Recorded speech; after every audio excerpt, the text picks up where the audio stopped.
Hi, welcome to Subhan GK wall. Today topic వచ్చేసి previous questions. Okay, so Kaziranga national park ఎక్కడ ఉంది? కజిరంగా ఉద్యానవనము ఎక్కడ ఉంది అంటే అస్సాం. సో ప్రజెంట్ దీని నేమ్ వచ్చేసి ఏంటి? అస్సోం అంటాం. ఏమంటాము? అస్సోం. అస్సోం అనగా అర్థము అన్ఈక్వల్, అసమానమైన అని అర్థం. అస్సోం అనగా అర్థము అన్ఈక్వల్ లేదా అసమానమైన అని అర్థం. Okay, so next second question, UNESCO మొదటి మహిళా డైరెక్టర్ ఎవరు? చాలా సార్లు అడిగాడమ్మా. యునెస్కో మొదటి మహిళా డైరెక్టర్ ఎవరంటే ఇరినా బొకోవా, బల్గేరియా. ఓకే, అయితే ప్రజెంట్ డైరెక్టర్ ఎవరు అంటే ఖలీద్ ఎల్ ఎనామీ.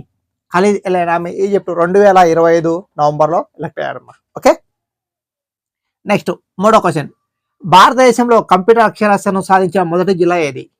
భారతదేశంలో కంప్యూటర్ అక్షరాస్యతను సాధించిన మొట్టమొదటి జిల్లా ఏదంటే మాలాపురం, వెల్లాండ్, కేరళ. ఓకే, కంప్యూటర్ అక్షరాస్యత దినోత్సవం ఏ రోజు జరుపుకుంటాము? చాలా సార్లు అడిగారు question. Computer literacy day celebrated December 2 అమ్మా. కంప్యూటర్ లిటరసీ డే December 2 అమ్మా. So computer literacy day, computer అక్షరాస్యత దినోత్సవం. ఓకే, సో చూసుకోండి ఒకసారి. సో నెక్స్ట్ అయితే కేరళ యొక్క ప్రజెంట్ పేరు ఏంటంటే కేరళం. కేరళ యొక్క కొత్త పేరు కేరళంగా మార్చారు. So according to third article పరంగా. ఓకే, నెక్స్ట్ నాలుగో క్వశ్చన్, సత్యజిత్ రే సృష్టించిన ప్రజాదరణ పొందిన కల్పిత పాత్ర ఏది? Feluda. Satyajit Ray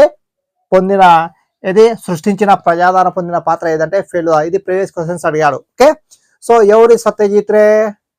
Oscar lifetime achievement award పొందిన మొదటి భారతీయ దర్శకుడు ఎవరంటే సత్యజిత్ రే. ఓకే, బెంగాలీ దర్శకుడు మా. నెక్స్ట్ స్పానిష్ భాషలో అక్షరముల సంఖ్య ఎంత? 29 మా. స్పానిష్ భాషలో అక్షరముల సంఖ్య ఎన్ని అంటే 29. సో అయితే మీరు ఖచ్చితంగా ప్రీవియస్ క్వశ్చన్స్ అనేది చూసుకోవాల్సిన అవసరం అయితే ఉంది. ఓకే, సో చూసుకోండి మా. ప్రతి ఒక్క ఎగ్జామ్లో కంపల్సరీ ప్రీవియస్ ఎగ్జామ్స్ చూసుకొని మనం మోడల్స్ అనేది కంపల్సరీ చేయాల్సిన అవసరం అయితే ఉంది. ఓకే, ప్రతి ఒక్కరు సుభాన్ జీకే వరల్డ్ సబ్స్క్రైబ్ చేయండి, షేర్ చేయండి. ఓకే, లైక్ చేయండి. Okay, thank you, all the best.